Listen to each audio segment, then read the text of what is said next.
So thank you for coming tonight. I'd like to say a few words about the new married couple. So when Brooke was in middle school, I went to a parent-teacher type thing, and I realized that I didn't like the county school she was in. So Christy and I decided to take her out of that school and put her into a private school. And even though we weren't Catholic, she went to St. Jude and flourished because of the environment. And we were so proud of her.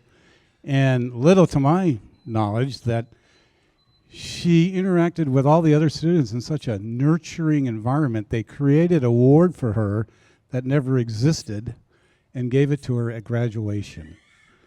And I still think about that. And those qualities that she had are what she brings to this marriage today. So when she's in junior high, after junior high and high school, still worried about the kind of guys that might come over to pick her up and take her out on a date. And I'm going to recycle a story that I used at Natalie's wedding. So I would say, you know, when they come over and they're going to pick her up, they got to come in and meet me. And I have to let them know immediately how I feel about it. So I'd look them in the eye and say, I don't mind going back to prison. And it worked.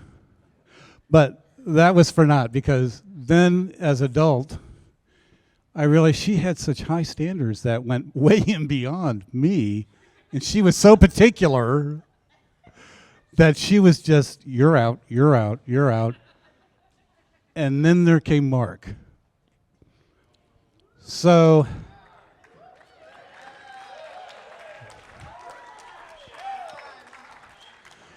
I still needed some reassurance. So instead of going to like Robert De Niro in Meet the Fockers and doing the background check, I went to my source, Josh Monroe. I said, Josh, that's my son-in-law, married to Natalie. What do you think about this guy? He said, he's okay. I said, that's enough for me. So you pass that test. Anyway, so then when I was wondering about, you know, what does this guy do for a living? I heard a comment, well, he cooks. Is that like she's hot or smoking? He cooks? What does that mean? Well, I was wrong about that too. So the more I got to know him, the more I liked him. Last fall, I believe, we were in the Atlantic Ocean on the east coast of Florida. We were looking for a house, and they came to visit. We went to the beach. Brooke showed me a photo of him surfing, and I grew up surfing in Southern California. And this photo shows him in the pipeline up on the tip of the surfboard, which is very difficult to do. And I said, well, that was 20 years ago. He's a young guy. No, that was 3 years ago. Really? So we're out there, and the old man here is with his boogie board flailing in the surf, trying to keep his balance. And there he is in the pipeline, right up on the tip of that surfboard. So he's okay. So tonight, they're going to go down the road of marriage, and I think they're bringing talents from both sides of their personalities, and they're really going to make something special. So lift your glass. Mine disappeared. A toast to Brooke and Mark. Have a nice life. Hear, hear.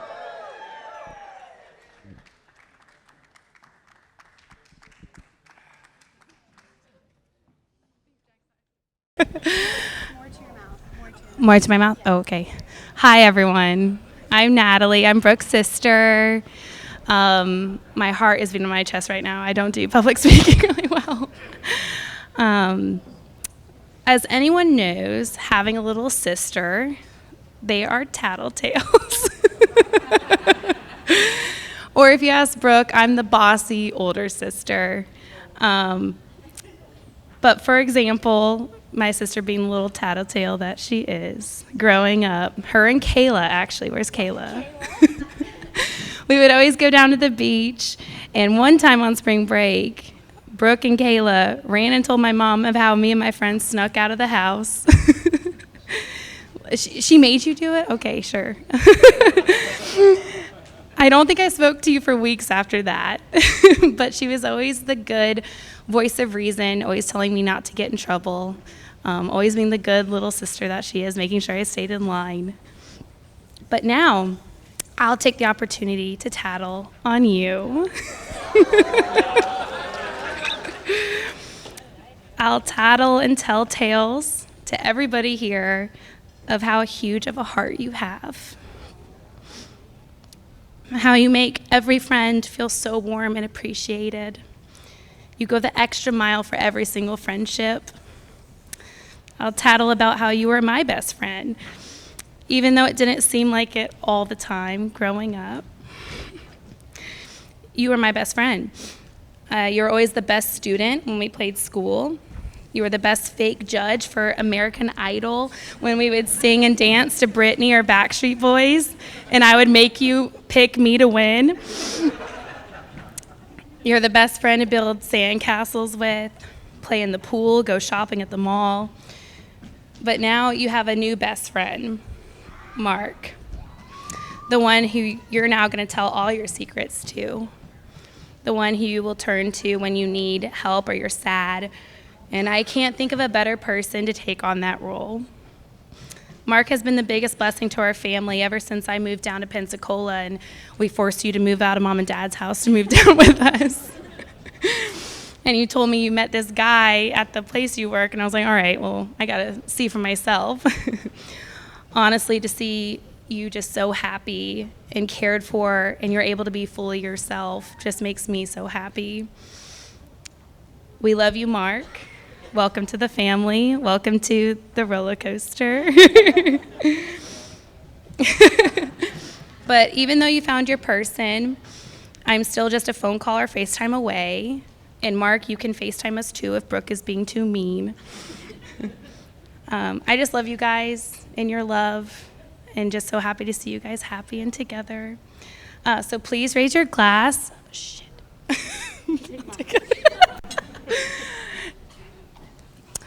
Cheers to the bride and groom, Brooke and Mark. I love you guys. Cheers.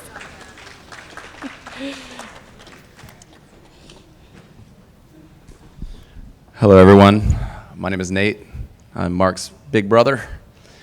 I first of all want to thank everyone here that came out. It was a 3-day weekend that everyone sacrificed to come hang out with these two beautiful people.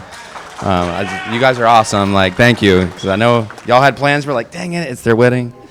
So anyway, second, okay, that's the first thing. Second, the Jones family and the Miller family are now one. Let's give a round of applause for that. We are now one. Now we can share stuff. I wanted to also, since we are now one, there's a couple things I'm going to need from Gunner. We're going to need season tickets to the Braves. That's actually, my brother and I have only been to one professional baseball game ever. Our grandmother took us there, my mom's mom. And that was back when Chipper Jones, I thought you were related. I was like, is there really Chipper Jones, dude? So, yeah, we're going to need that. And then in return, I'll be a good uncle, a greatest uncle. And we'll buy you Pensacola AAA Wahoo tickets anytime you need. They're a little more expensive, but we got you. I'm just kidding. So what else right here? All right, for those. Okay, this is for those who don't know Mark. Okay, Mark and I played ball together. We played on the same team. We were a year and 2 months apart. And my mom and dad fought for us to be on the same team all the time because my mom hated going to 2 practices, and she got her way every time. And we did t-ball together. We were always on the same team. Mark was always really good at throwing, and like he's a straight-up athlete. And anything I did, Mark just copied me. Everything. I was like, God, like stop, dude. And there was this point where we got.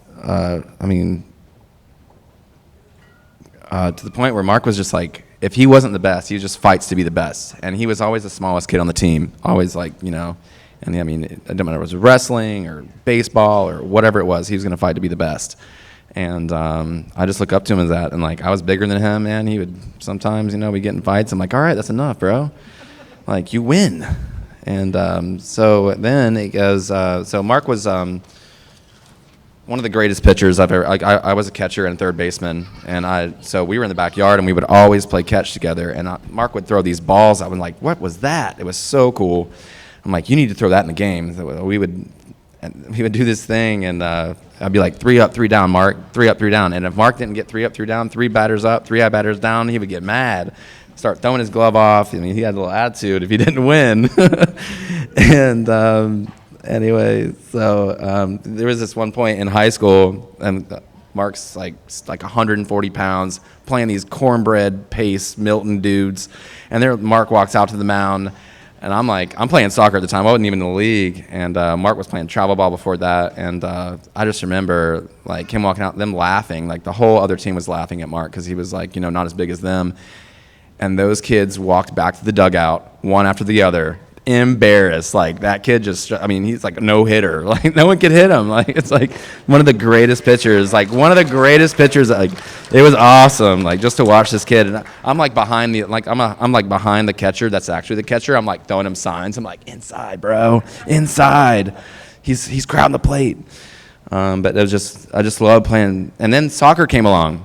So then I'm like, okay, I'm doing soccer. I'm doing really good at soccer. And then Mark plays soccer with me, and then we're on the same team, and no one could beat us. We were undefeated. Like no one could beat me and Mark in soccer. Like it was, and then they got to the point where they're like, these two kids cannot be on the same team. My mom's like, oh yeah, well they're not playing. She's like, I'm not going to 2 practices. Like there's 2 5-star players that can't play. And so we were always on the same soccer team. We absolutely wrecked it, went to championships and always won. And so anyway, that's enough about sports. It was almost unfair. It wasn't even. I want to shout out to my mom and dad for taking care of us growing up. Dad provided so much for us, and mom always took us and guided us in the right way with God and Jesus and the church. And it was just a blessing to have parents. I want to say thank you, mom and dad. And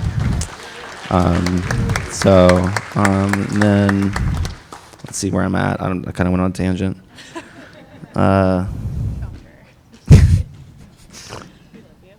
Okay, so this is my best friend, but also Clint, you know, he's there too. They're my 2 best friends. You know, some siblings don't get along. Like, we obviously fought growing up, but me, Clint, and Mark, we fought in the younger ages, but as we got older, it was like, I love you, brother. You know, we're so close. If there's anything we need, it's like, I love that camaraderie that we have, like me, you, and Clint. You know, it's awesome. It's like, we'll drop anything for each other, and I love that we have that. And then it goes to the next page. Let's see. All right. You two. Mark and Brooke. Okay, I don't know if you guys know these two like I do, because I kind of got to know their element for a little bit, and they're hilarious. Because Brooke is in her element, like outside, it's like, you know, it has to be this way. So I'll just come over. It's kind of like open door policy at Mark's house. So I'll just like show up, be like, "What up? You know, let's watch the cars or whatever." They're like, Mark's cooking something always, and then Brooks will be on the couch like watching her show or Bridgerton or something. And but then, like sometimes like they're on the couch and they're just like in complete like laughter, like in tears. I'm like, "What's so funny?" And they're like, "Blah, blah, blah, blah, blah." I'm like, "What is so funny?" I'm like, "Tell me the joke." And they're like, well, this and that. I'm like, that's not funny. Like, and they're like, it's an inside joke. I'm like, okay. And this happens like all the time when I walk in. I'm like, what? I'll go downstairs. Like, are y'all watching a comedy? And the TV's not even on. They're just laughing at each other constantly. They're goofballs. Seriously, that's the headline of this whole thing is goofballs. And so it's just, they're funny. And just I'm not even part of it. You know, I'm like, I want to be a part of this. And like just hysterically. And so Brooke is an extrovert like me. We like to talk. And these two are magnets. You know how magnets attract. And Mark is the complete opposite. Mark's a listener, kind of, you know, before he speaks, he wants to get his words together. And but when he does speak, it's for a reason, and and he's funny. Mark, I love you. Whenever me and you be our goofball thing, because the magnet thing or whatever. But now she's taken my magnetism from our goofiness, and that. And to finish, all I ask is that you two support each other, and whenever the other one's down, just pick the other one up. That's what everyone needs, and I know you guys do that for each other already. I just want you to know that, and enjoy life together. Like, it's short, so look each other every single day and love. And like John said, don't ever go to sleep angry. Like, resolve it before the sun goes down, and if there is any issue. And I'm not supposed to say love is patient and love is kind. I'm just kidding. I'm not gonna go there. You both have those things. You both have exactly those things. You have all the Corinthians in you, and just keep God in your soul and Jesus in your hearts. I love you both, and welcome to the family, Brooke. I love you. I love you both.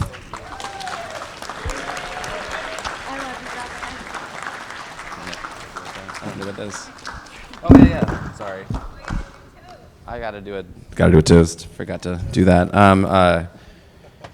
Here's to the goofballs. Cheers, y'all.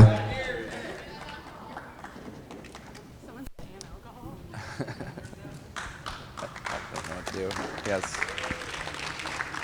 Oh, and also the bridesmaids. Y'all look amazing. Beautiful. Awesome. Y'all did a really good job. Cheers to y'all. Thank you, Nate. Yes, thank you. We just wanted to say a quick thank you to everybody. We're so blessed. We have such amazing family and friends. To put this on, especially like Mark's aunt did all of the centerpieces, all the flowers. Shout out to Cindy. Cindy Rhodes. Cindy Rhodes. And her family, Ashley, Amy, and Steve. Thank you so much. The Rhodes family is amazing. And Tanya. Tanya, I see you, girl. Yep. There you are, sister. So we just wanted to say thank you. We're just so unbelievably blessed. And y'all, I'm married.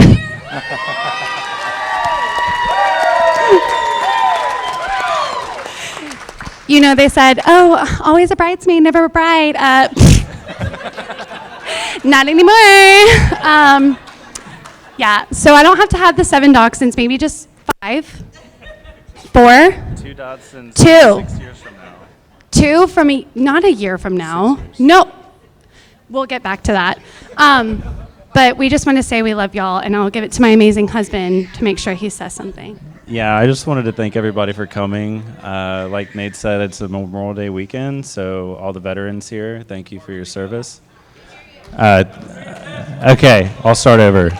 All right, so it's a holiday weekend, it's Memorial Day weekend. I just want to say thank you to all the veterans. Anybody here that has served? Josh, thank you for your service. Thank you for everyone that took time to, leave your day-to-day everything just to be here for us. We're grateful for all of you showing up, because without you, it would just be us, and it's just not the same. So thank you, everyone, for showing, and we love you very much. And Cindy, you're a legend. Rock star. Where is she? Oh, there she is. There she is.